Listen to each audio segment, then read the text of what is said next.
حاکم قوم ہے، سب سے بڑی فیصلہ کن طاقت قوم ہے. مسلمان کے نزدیک طاقتور چیز قوم نہیں ہوتی، مسلمان کے نزدیک طاقتور قرآن ہے اور اللہ تعالیٰ ہے. حاکم قرآن ہے اور اللہ تعالیٰ ہے. مسلمان کے اندر جمہوریت پہ فیصلے نہیں ہوتے، مسلمانوں کے اندر مجلس شورا پر فیصلے ہوا کرتے ہیں. تمہارا سیاسی نظام بھی نبی سے دور. جہاد کے اوپر تم نے پابندی لگا دی، قتال ختم ہو گئے. جو مجاہد جہاد کے لیے اٹھے تھے تو ہم نے ساری زندگی ان کو دہشت گرد کہا، اور جب ان مجاہدوں نے امریکہ کو بھگا کر اپنے افغانستان کے اندر حکومت قائم کی، تم ان کے پاؤں چاٹنے لگ گئے. تم 30 سال ہمیں کیوں بتاتے رہے کہ یہ دہشت گرد ہیں؟ اگر یہ دہشت گرد ہیں تو تم نے فنڈ کیوں دیے؟ اگر یہ دہشت گرد ہیں تو تم نے ہیلپ کیوں کی؟ یہ کچھ ہمیں نہیں سمجھ آ رہا. کشمیر کے اندر مائیں ذلیل ہو رہی ہیں. ایک عورت بنو کینکا کے اندر، بنو کینکا کا بازار تھا، وہاں مسلمانوں کی ایک عورت گئی. اس عورت کی ان بنو کینکا کی یہودیوں نے توہین کی. میرے نبی علیہ الصلوۃ والسلام نے یہودیوں کے خلاف پورا غزوہ احد جاری کر دیا، پوری جنگ کی تھی. صرف سلطان صلاح الدین ایوبی کا کہا جاتا ہے کہ عورت کی عزت کی خاطر اس نے آ کے جتنی بڑی جنگ لڑی تھی اس نے محمد عربی کی سنت کو ادا کیا. بچیاں ذلیل ہو رہی ہیں، رسوا ہو رہی ہیں. ہم بیٹھے کشمیر کی سرحد، انڈیا کی سرحد، افغانستان کی سرحد. میرے نبی کے دین میں یہ سرحدیں نہیں تھی. مومن جسد واحد کی طرح تھا، مومن جسد واحد کی طرح تھا. یہ کوئی گپ ہے کہ مومن جسد واحد کی طرح؟ میرے نبی نے اصول دیا تھا.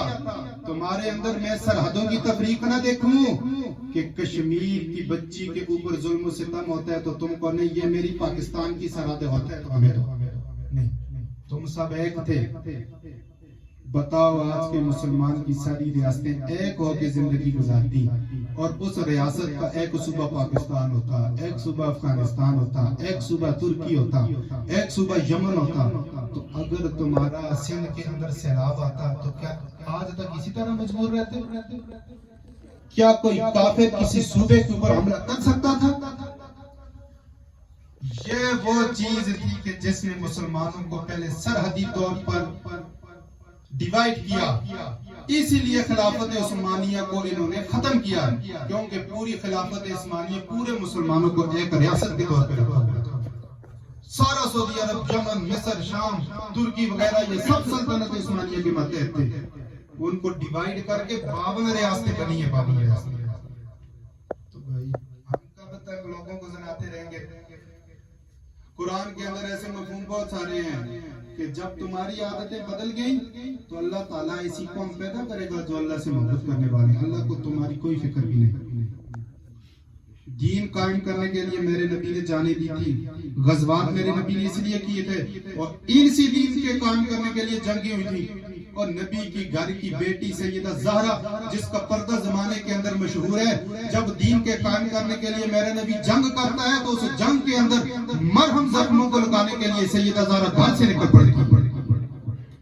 زہرا کی تمہیں یہ سیرت نظر کیوں نہیں آئی؟ تمہیں علی کو تیار کر کے زہرا اسلام کی خدمت کے لیے بھیج رہی ہے. وہ زہرا تمہیں اتنی شیر دل کیوں نہیں نظر آئی کہ جو اپنے شوہر کو تلواریں لٹکا کے کہہ رہی ہے جاؤ محمد کے دین کی سربلندی کے لیے کافروں سے لڑو؟ یہ کیوں نہیں زہرا کی زندگی نظر آتی؟ حسین کی زندگی کیوں نہیں نظر آتی؟ حسن کی زندگی کیوں نہیں نظر آتی؟ علی کی زندگی کیوں نہیں نظر آتی؟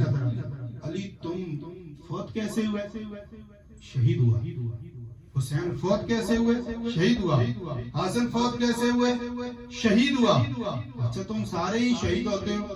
اے مسلمانوں، حسین کا نام کرنے والے تم، ہمارے زمانے میں جہاد ہی ختم ہو گیا.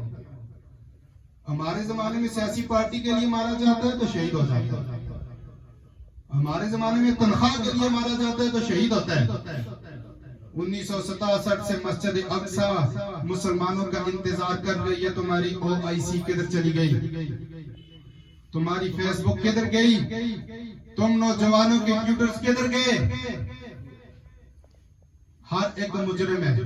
اس یہ مسجد تم سے سوال کرے گی یہ اللہ کی نعمت تھی. اللہ کے قرآن نے فرمایا ہر نعمت کے بارے میں قرآن تم سے پوچھوں گا. ثم لتسألن یومئذ عن النعیم. کیا اللہ اس آیت میں تمہیں نہیں بتا رہا کہ میں مسجد اقصی کی نعمت کے بارے میں بھی تم سے پوچھوں گا؟ ہم نے تسبیح کو ترجیح دی ہے، ہم نے جہاد کو ترجیح نہیں دی. ہم نے غیروں کے اسلاف کو غیروں کو بہتر سمجھا ہے، ہم نے اسلام کی زندگی کو سمجھا ہی نہیں. بھائی پورا قرآن پاک تمہیں چیخ چیخ کے کہہ رہا ہے یہودیوں سے جنگ کرو، عیسائیوں سے جنگ کرو، کافروں سے جنگ کرو. کیا تم قرآن کی آیتوں کو چھپا لو گے؟ قرآن کی یہ آیت تمہیں امریکہ کے اندر عیسائیوں کی ریاست میں بیٹھ کے قرآن کی آیت اونچی آواز سے کہہ رہی ہے کہ ان عیسائیوں کے خلاف جنگ کرو. تمہیں صفحے پہ لکھا ہوا قرآن اتنا جرأت مندانہ کیوں نہیں نظر آتا کہ ہے روح جسم میں رکھے ہوئے مسلمان تم اتنے ڈرپوک ہو گئے اور بے جان صفحہ اتنا طاقتور ہو گیا کہ آج اور آسٹریلیا اور امریکہ کے اندر ان کی عدالتوں میں پکار رہا ہے کہ میں وہی قرآن ہوں جو تم سے جہاد کا حکم دے رہا ہوں. ایسے نہیں ہوتا، حقیقتیں جاننی پڑتی ہیں. وہ وقت ہے تذکرۃ الغفران کی باتیں، اب یہ لو شفاعت پاؤ تم بخشیں گے. وہ آیا فلاں بابے کے پاس جاؤ تم بخشیں گے. حسین بخشا ہوا تھا، حسن بخشا ہوا تھا، نبی کے قدموں میں تھا. میدان کیوں لگایا؟ کیوں نہیں سیرتیں یاد آ رہی سارا کچھ؟ اسی لیے ولی نبی کے برابر نہیں ہو سکتا. ولی نے اپنی زندگی اپنی ذات کے لیے گزاری ہوتی ہے اور اللہ کے نبی نے اپنی زندگی اللہ کے دین کے لیے گزاری ہوتی ہے. آپ میں سے ہر میرے سمیت یہ مجرم ہے، جس کا جتنا لیول ہے وہ اس کے مطابق جواب دے گا.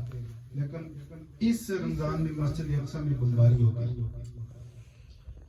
بچے شہید ہو گئے، عورتیں شہید ہو گئی. کسی ایک کی شہادت کی خبر بھی ہماری میڈیا نے دی. تمہیں سمجھ جانا چاہیے کہ اس میڈیا کو کنٹرول یہودی کر رہا ہے.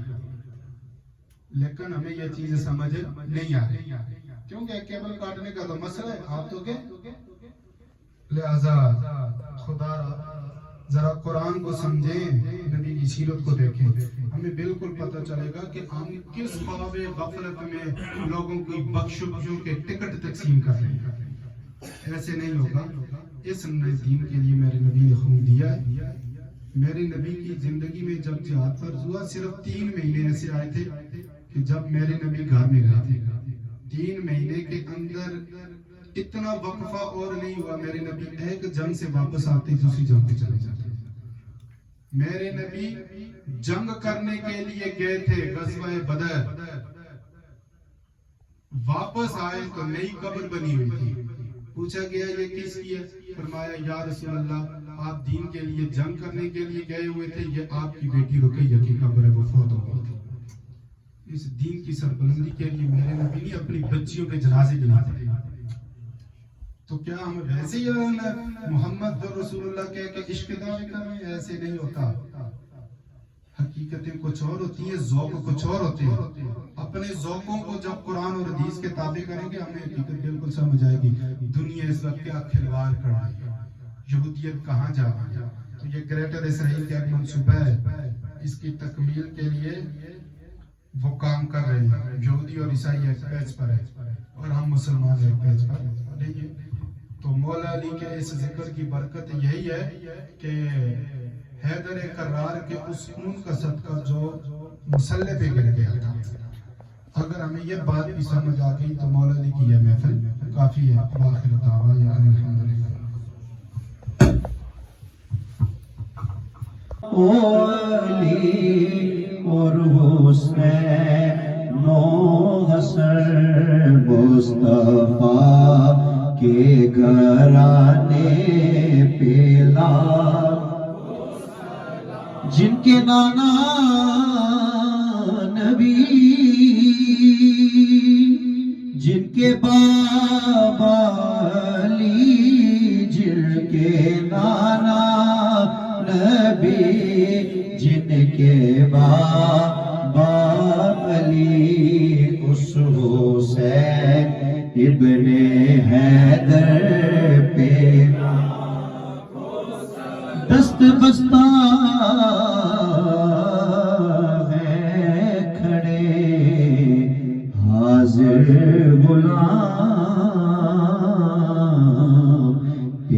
کرتے ہیں غلام نا سلام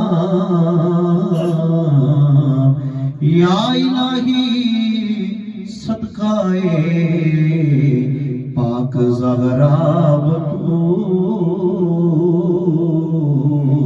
یہ سلام عاجزانہ ہو قبول حق لا الہ الا اللہ لا الہ الا اللہ